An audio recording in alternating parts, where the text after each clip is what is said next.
So I'm trying to compose my blog post for tonight.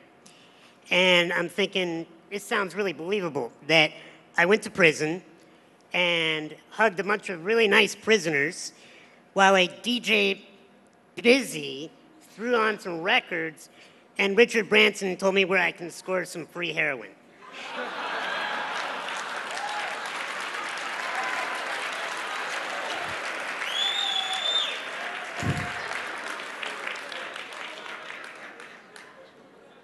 True story.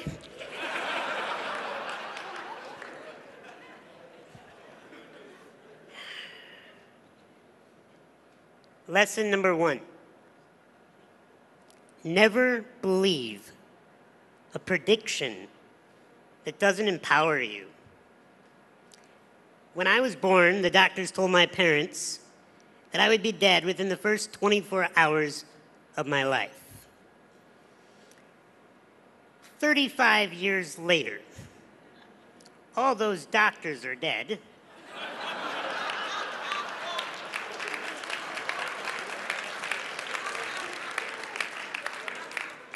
And I am the only doctor that remains.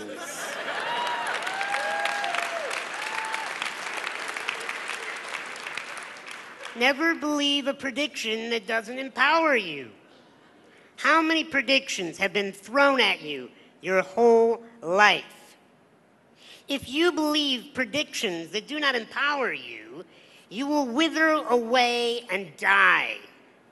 Either physically die or your spirit will die as you just walk around the world like a carcass that is just following the masses. You will be given a lot of titles in your life. You will be told so many different things.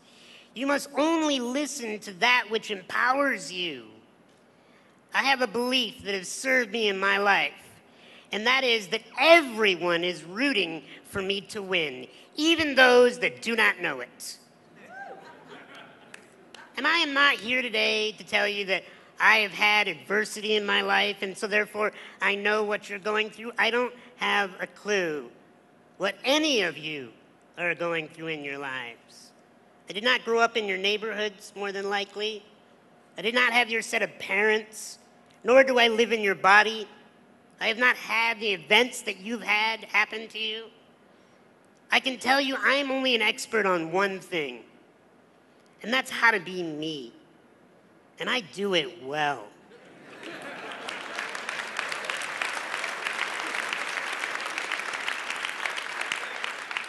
But it's not come easily. I've gone through things that I don't wish upon anyone in this room.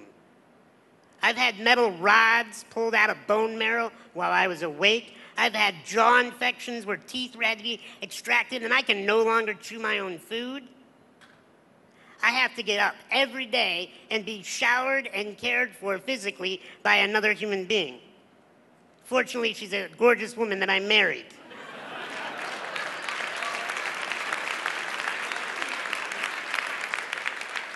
I get stared at everywhere I go, and the moment people meet me, if they don't know a thing about my resume, they automatically, just by the human nature, think to themselves, oh, it must be so difficult to be that man.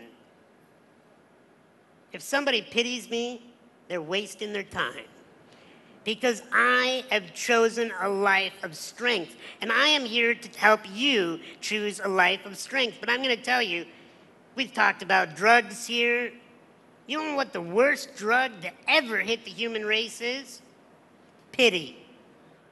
The moment you feel sorry for another person, or the moment you feel sorry for yourself, you're hosed. You are totally, completely frozen in potential. We cannot pity ourselves. We cannot pity you. Yes, I get to go home today. Yes, I get to have what many would call freedom, but I'm going to talk to you about freedom, about what I really choose to see freedom as. Because like I said, you cannot believe predictions that do not empower you. The second lesson today is you are not your condition. You are not. I am not disabled. Sure, I'll take the handicap parking privileges. But that does not define me as a man. Not able. I've been looked at and treated my whole life as if I am not able. I have had to rise above and show people that the only disability is one's refusal to adapt. You have to adapt to whatever environment you're in, even if it's prison. And what does adaptation look like? I think it looks like celebration. Because when you meet people that are celebrating their life, you want to be around them. You want to learn from them. You want to do business with them. You want to hire them. Look, if you do not want to be seen as a prisoner or a convict when you get out of this, or even while you're in this, then it's an attitude. It is a belief in yourself that you bring value to the human race, no matter what your current condition, title, or stature is. Because if I believe that I'm disabled, I would wither up, I would be shy, I would be insecure, I would be afraid, I would act like I need your help. And the rest of humanity would be okay with that. But I choose something else. I choose to be strong, I choose to be a leader, I choose to have words to move this planet. I'll tell you why I was born. And I hope it inspires you to find out why you were born. I was born to rid this world of insecurity. Because when a human being is insecure, they do stupid stuff. When we feel like we're not enough, we chase external validation and external objects to try to tell us we're enough. Thank you.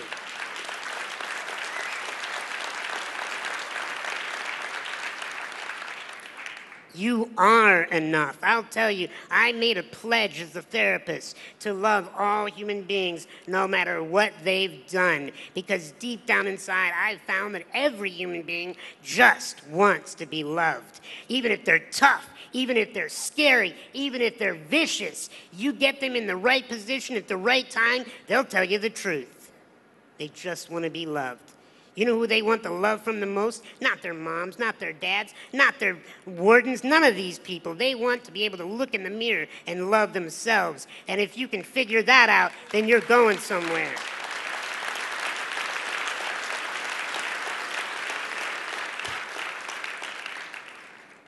But you cannot feel sorry for yourself.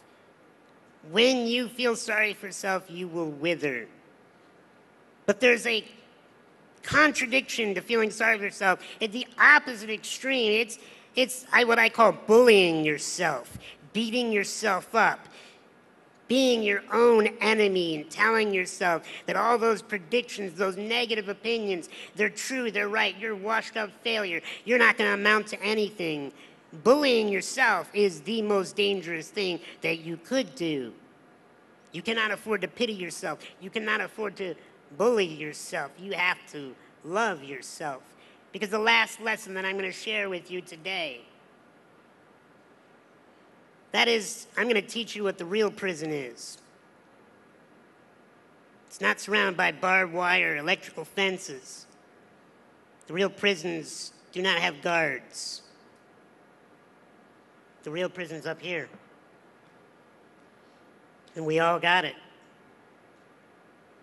We all have a mind that chatters, so often won't stop chattering.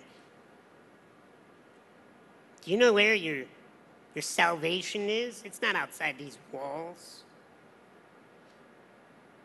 I've met so many people that are so extremely successful and famous that are in prison because they're stuck in their minds, bullying themselves, pitying themselves. True freedom is dropping down out of that mind. And what my wife has taught me is drop into your heart,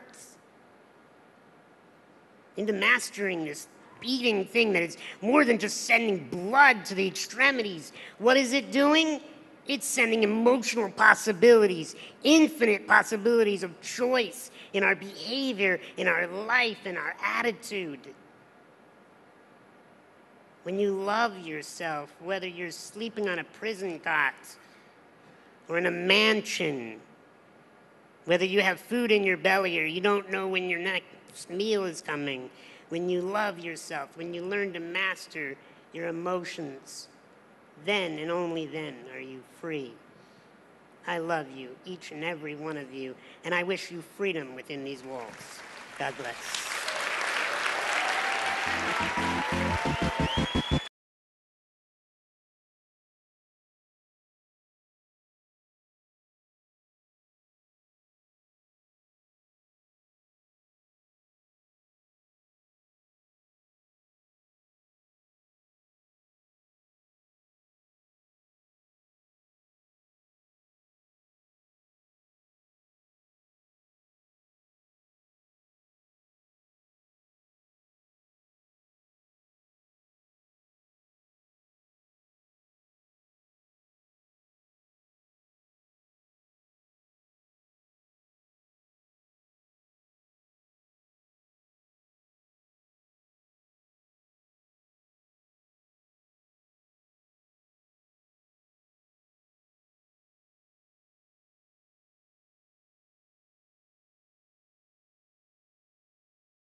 Hi, my name is Sον Στίφενσον, and I discovered a powerful secret very early on in life.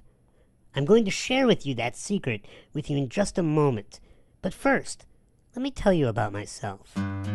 As I'm sure you've noticed by now, I don't look like your typical personal growth expert. In fact, I don't look like your typical person. You see, that's because I was born with a very rare genetic bone disorder known as osteogenesis imperfecta, also known as brittle bones disorder. When I was born, nearly every bone in my body was broken. I was so fragile, even coughing could fracture my ribs. By the time I was 18, I had already fractured over 200 times. I had little to no chance of survival. In fact, the doctors didn't even think I'd survive my first night of life. But thanks to the love and determination of my parents, the doctors were proven wrong. Very, very wrong. As you can possibly guess, I didn't grow up like any normal kid. I needed constant supervision and special attention. I was confined to a wheelchair for my mobility. People stared at me all the time. I was in a constant battle, either with my body or my self-image and self-worth.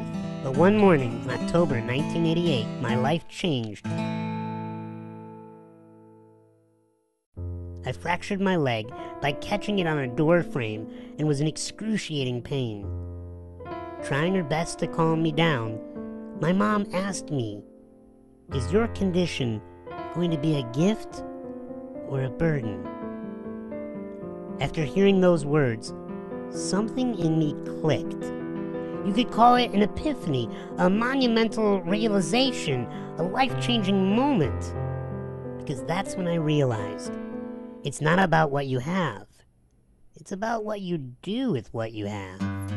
No matter what life threw at me, no matter what obstacles or challenges lay ahead, I knew I had a choice. I knew I was in charge of my own destiny. No one but me. And that's the secret I wanted to tell you about. It may sound simple or a no-brainer even, but when you learn to embrace it, your life will change forever. mine did. And since that fateful morning, I've become a clinical therapist, an internationally known professional speaker, an author, and a TV personality. I've become friends with people like President Bill Clinton, Sir Richard Branson, Tony Robbins, and even the Dalai Lama. My life is filled with excitement and adventures. Just recently, I achieved a childhood dream by throwing out the first pitch at a Major League Baseball game. That's right, I'm living the life I chose. For over 20 years, I've been crafting my message, reaching millions of people, helping them end self-sabotage and realize their true potential. And today, I'm reaching out to you. All I need you to do is just open your mind and open your heart. Take my hand. I'm here to tell you that you have no excuses. You have no insecurities to be afraid of, no more fears if you don't want there to be. There are no boundaries. You can accomplish anything you allow yourself to.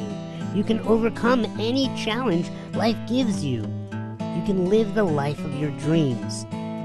I'm living proof, and I'm here to help you be living proof as well.